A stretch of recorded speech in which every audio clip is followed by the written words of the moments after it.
It's good to be here with you and with the local elected and community leaders and with representatives of law enforcement. Protecting our communities from violent crime is a top priority for the Department of Justice and one of our most important responsibilities. I'm glad the President brought us together today to discuss a subject of such importance to the public we serve. As our participants in today's roundtable have noted, the increase in violent crime in 2020 and early 2021 is deeply troubling. That is why last month, the Justice Department launched a comprehensive violent crime reduction strategy. This strategy is built around 4 principles: setting strategic enforcement priorities, fostering trust with and earning legitimacy in our communities, investing in community-based prevention and intervention programs, and measuring the results of these efforts through a decrease in violent crime, not merely by arrests and convictions as if they were ends in themselves. Now, we know that the lion's share of violent crime reduction work is shouldered by our state, local, tribal, and territorial law enforcement partners. Core to our strategy is targeted support of the critical work that you will be doing in the weeks and months ahead. Every one of our U.S. Attorney's offices is working with its local partners to establish an immediate plan to address the spike in violent crime that typically occurs during the summer. And the law enforcement components of the department are making enhanced resources available to help prevent and disrupt violent crime and to focus on the most dangerous, most violent offenders.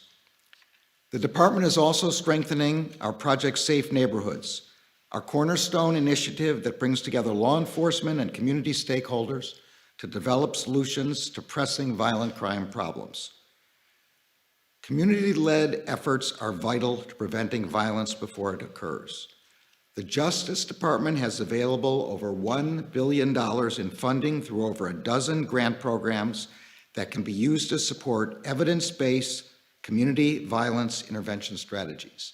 And I want to say that's what I found particularly useful in our discussion just a few minutes ago, was the fact that there are such evidence-based programs available, and I'm hoping that you will get together with us so that we can spread those across the country, as well as, of course, funding your own. A properly functioning criminal justice system is essential to our efforts as well. The department has grant funding available to help cities resume court operations and services that were curtailed during the COVID-19 pandemic. That includes funding for technology and equipment, for courts to address the backlog of cases and enhance access to justice. We know that an effective violent crime reduction strategy must also address the illegal trafficking of firearms and focus on keeping guns out of the wrong hands. And so the department is delivering on the promises we made here at the White House in April. On May 7th, we issued a proposed rule to help address the proliferation of ghost guns. On June 7th, we issued a proposed rule to clarify that pistols equipped with certain stabilizing braces are subject to the same statutory restrictions as easily concealable short-barreled rifles. And on the same day, the department published model extreme risk protection order legislation for states to consider as they craft their own laws to reduce gun violence. We are now taking further steps. First, we will hold gun dealers that break the rules accountable for their actions. Most federally licensed firearms dealers operate legally in selling guns to individuals who have passed background checks. But those dealers that willfully violate the law increase the risk that guns will fall into the wrong hands. Absent extraordinary circumstances, ATF will initiate proceedings to revoke the licenses of dealers that willfully violate the law by failing to conduct required background checks, falsifying records, failing to respond to trace requests, refusing to permit ATF to conduct inspections, or transferring firearms to persons who are prohibited from owning them. Second, we are seeking funding to increase ATF's dealer inspection capacity and improve its effectiveness. ATF has very limited inspection resources. The President's fiscal 20 2022 budget requests resources to add inspection positions in every field division. The effectiveness of the enforcement program depends on the ability to identify and focus on those dealers that pose the greatest risk to public safety. Starting today, ATF will make clear to investigators in every field division that, as they prioritize inspections, they must consider the extent to which firearms sold by a dealer are later used in criminal activity.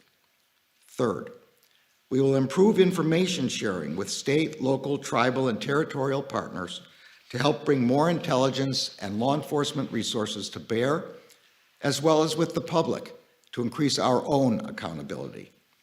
Today, ATF has a point of contact in every field division to receive information from mayors, police chiefs, and other local leaders about firearms dealers they believe are acting unlawfully. And starting next month, ATF will begin sharing inspection data with the 16 states that license or regulate firearms dealers themselves. Also beginning next month, ATF will publicly post information about inspection frequency and outcomes disaggregated by field division, providing for enhanced transparency and accountability. Fourth, we are launching a concerted effort to crack down on gun traffickers. Yesterday, the department announced that it will establish 5 new cross-jurisdictional law enforcement strike forces within the next 30 days. The strike forces will focus on addressing significant firearms trafficking corridors that fuel violence in New York, Chicago, Los Angeles, the San Francisco Bay Area, and Washington, D.C., as well as in cities and towns along the way. The Justice Department's violent crime reduction strategy and our initiatives to stem the rising tide of illegal guns will save lives. But these steps alone will not solve the problem of violent crime. Success depends on all of us joining together, those of you in this room, the many like you across the country who are working to keep their communities safe, and the people of our communities themselves. I would now like to introduce President Biden, who has emphasized the importance of this issue and who has my gratitude for gathering us together today. Thank you. Thank you, General. Let me, before I begin, thank the participants in our roundtable today. 2 mayors, 3 mayors, chiefs of police, attorneys general, and community organizers are doing significant work in bringing down violent crime in their communities. There is no one answer fits everything, and it's about being engaged and multiple organizations being engaged. So I want to thank you for the time you spent with us today. And I warned you, I'm coming back at you again for more information. And we just met, as I said, with a bipartisan group of mayors, law enforcement, and community leaders.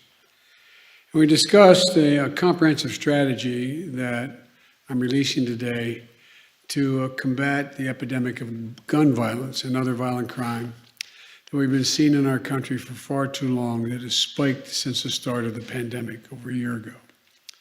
Crime historically rises during the summer, and as we emerge from this pandemic, with the country opening back up again, the traditional summer spike may even be more pronounced than it usually would be.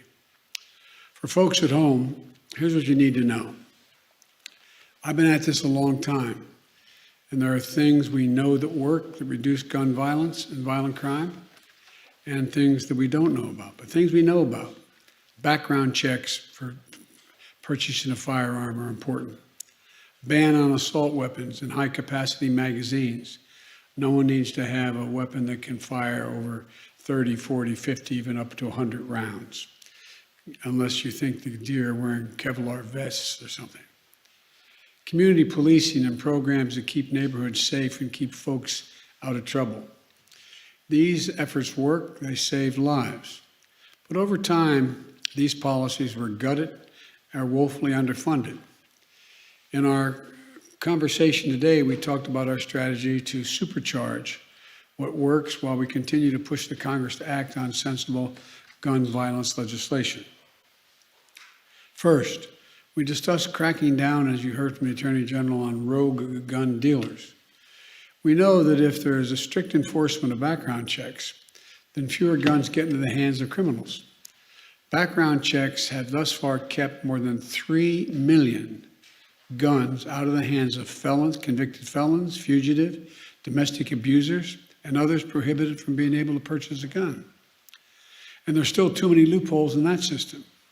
And today, enough rogue gun dealers feel like they can get away with selling guns to people who aren't legally allowed to own them. And I might add, the Second Amendment from the day it was passed limited the type of people who could own a gun and what type of weapon you could own.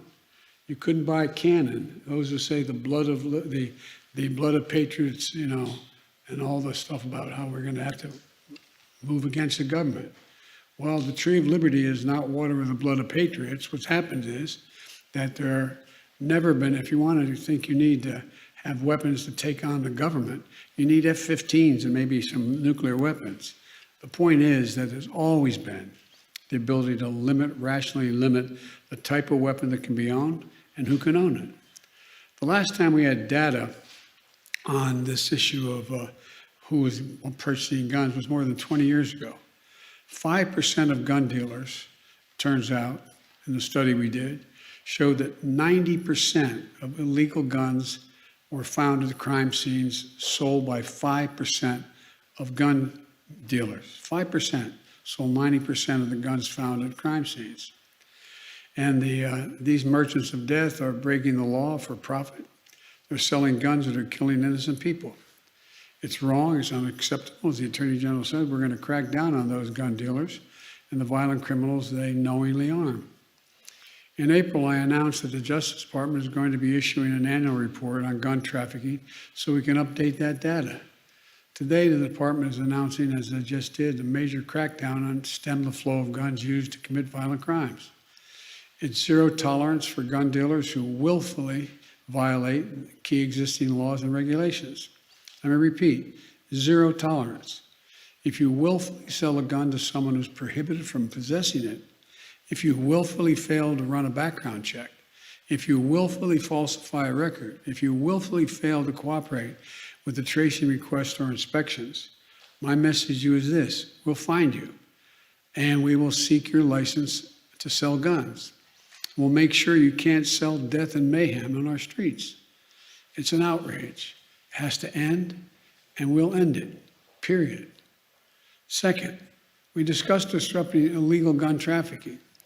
Now, the gun lobby wants you to believe that cities that are had the toughest gun laws still have the highest rates of gun violence, as was pointed out by the group we had today in our roundtable.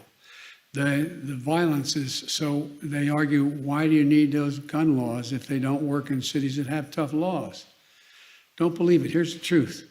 Today's conversation with Mayor Scott of Baltimore, for example, echoed what we know to be the case and hear from mayors all across the country.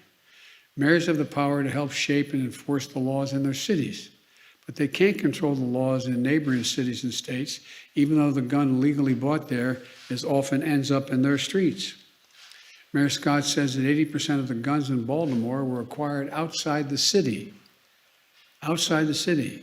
There's little he can do about that. So we have to act. As part of our strategy, the Justice Department is creating 5 new strike forces to crack down on illegal gun trafficking in the corridors supplying weapons to cities like New York, Chicago, Los Angeles, Washington, D.C., and the Bay Area.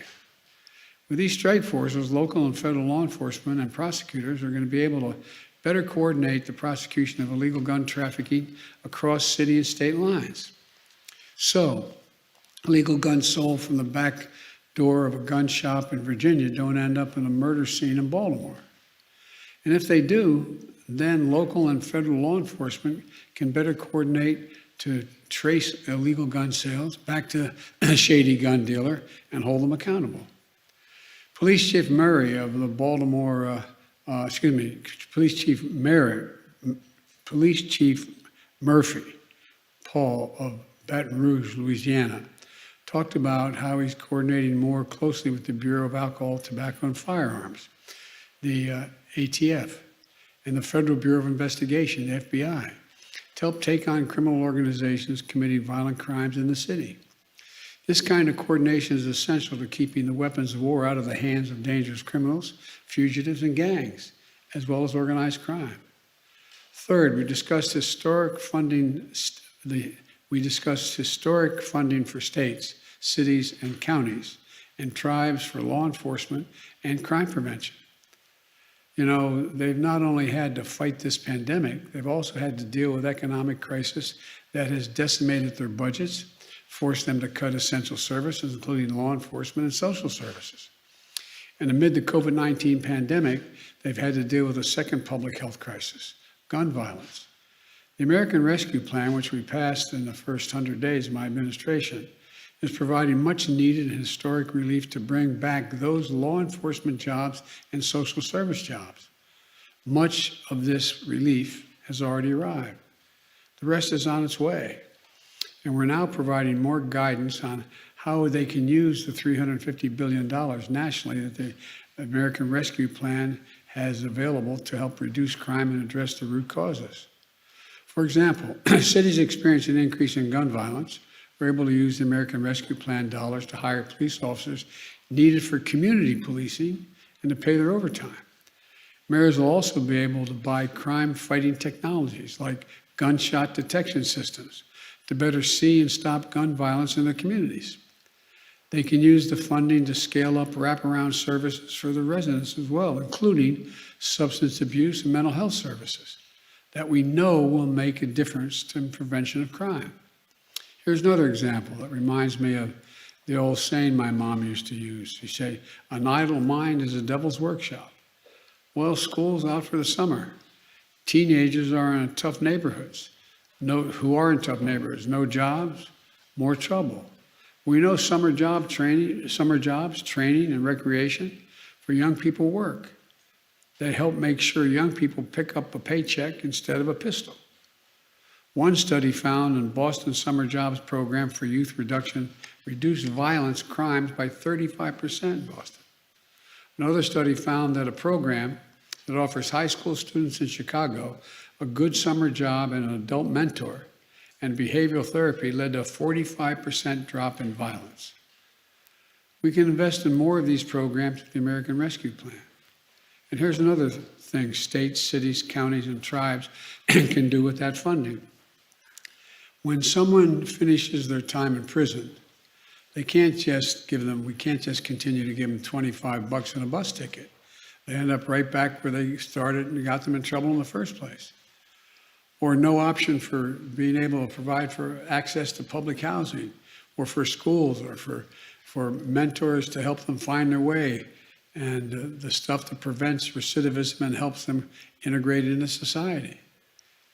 That's changing with guidance and we're issuing today. The American Rescue Plan funding can help formerly incarcerated people get skills training, apprenticeships, and work experience so they can gain stability and security and a chance for a better life rather than going back to exactly what they left. Attorney General Greenwald of New Jersey and Mayor Daniela Levine Cava of Miami-Dade talked about their efforts to lift up those kinds of community programs that reduce gun violence, keep communities safe, and make real positive difference in people's lives. And for folks at home, the American Rescue Plan, which is a once-in-a-generation investment to reduce violence in America, is available. I'm proud of it. It means more police officers, more nurses, more counselors, more social workers, more community violence interrupters to help resolve issues before they escalate into crimes. It means we go after the people who flood our streets with guns and the bad actors who decide to use them to further terrorize the communities. It means saving lives. And Congress should in no way take away this funding. It's already been appropriated. In fact, a few weeks ago, the bipartisan United States Conference of Mayors, the National League of Cities, National Association of Counties, they all came out forcefully against efforts to reclaim American Rescue Plan funds that have already been allocated to the states, cities, and counties and tribes. This is not a time to turn our backs on law enforcement or our communities. Fourth, we discussed the need to support community violence intervention. These are local programs that utilize trusted messengers, community members and leaders to work directly with people who are most likely to commit gun crimes or become victims of gun crimes. We know who they are. They intervene before it's too late, these interrupters. Turn down the temperature, halt the cycle of retaliation, connect people to social services, and it works. Community violence intervention programs have shown a reduction in violence of up to 60% in many places. We heard from 2 community leaders that do this work. Eddie, thank you for coming from Chicago. You were really, quite frankly, it was impressive, your presentation. And Devon Bogan from Richmond, California. Eddie was formerly incarcerated for gun homicide, and Devon lost his brother to gun violence. And Eddie worked as a violence interrupter. Now he runs a program that provides high-risk men with cognitive behavioral therapy to help them react to the impulses by slowing down rather than following through on the violence.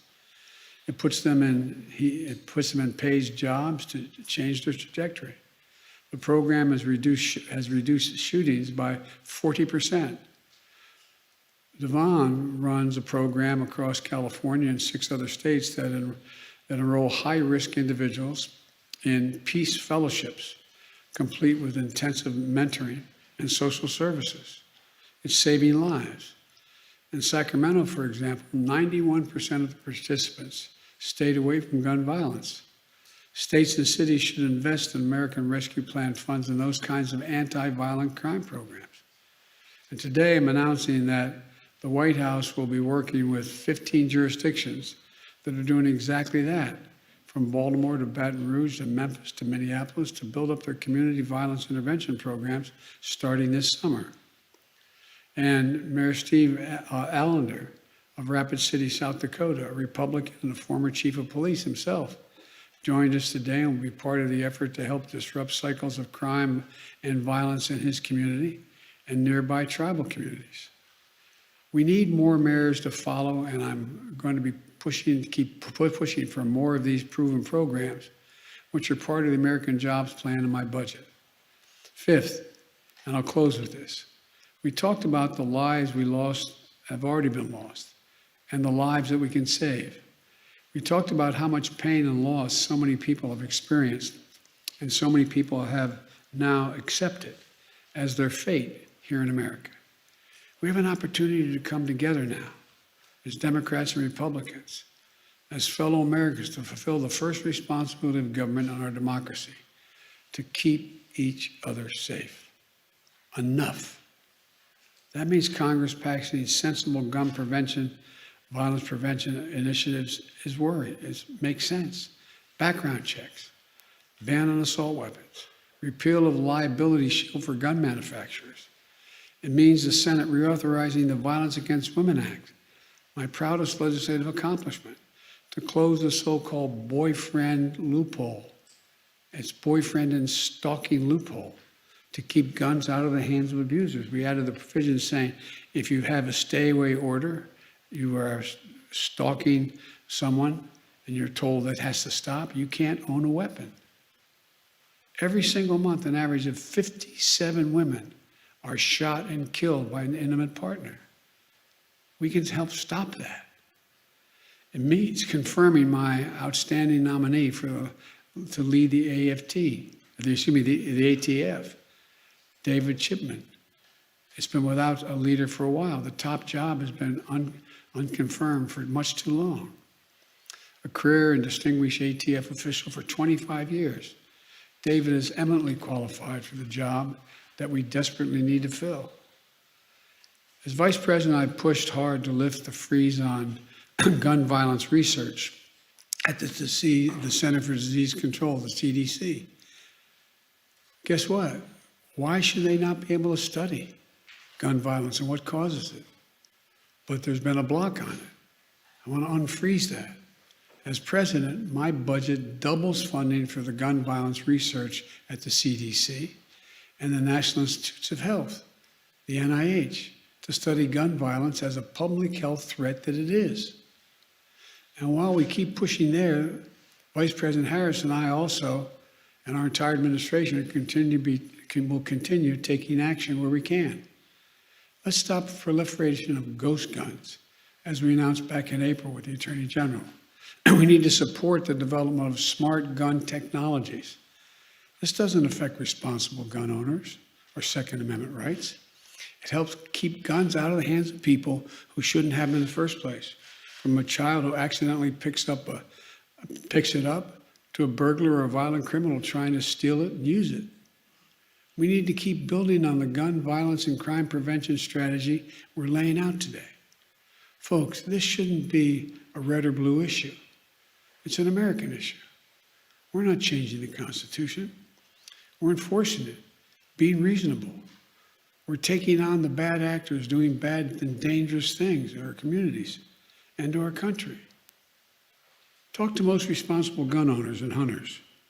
They'll tell you there's no possible justification for having 100 rounds in a magazine of a gun.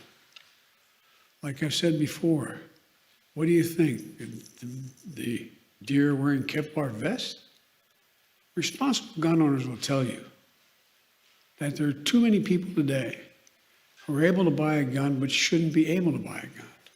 And these kinds of reasonable reforms have overwhelming support from American people, including gun owners. The bottom line is this: let's show the world and show ourselves that democracy works, that we can come together as one nation. We can do this and save lives. So thank you. God bless you all, and may God protect our troops. And again, I thank you all for participating. But the bad news for you all is I'm coming back. I need your continued help. So thank you very, very much. In general, thank you. Mr. Appreciate President, are you still holding out hope that Congress can pass another assault weapons ban? I never give up hope. How do you feel about the bipartisan infrastructure deal that's been released? I'll tell you that when I get the final numbers tonight. Mr. President, what do you feel is the most effective thing that government can do to change the mindset of those who feel compelled to pull the triggers of these guns? By being engaged in a whole range of programs we talked today, everything from mental health programs to engaging people early on and letting them know there's other options. Making sure that when a child is young, they have access to real education. They get started off on the right foot. Making sure that when someone gets out of prison, they're not denied public housing. They don't have to go back under the bridge where they're living before, that they're able to get help for health care, et cetera. And re-engaging them in the neighborhood, giving them some hope, some opportunity. And in the meantime, making sure that those folks who are taking advantage of them by taking advantage of their situation are in fact held accountable. Thank you all so much. How much of a year of the voting rights bill do you think it's time to reform the filibuster? I think it's time to pass the voting rights.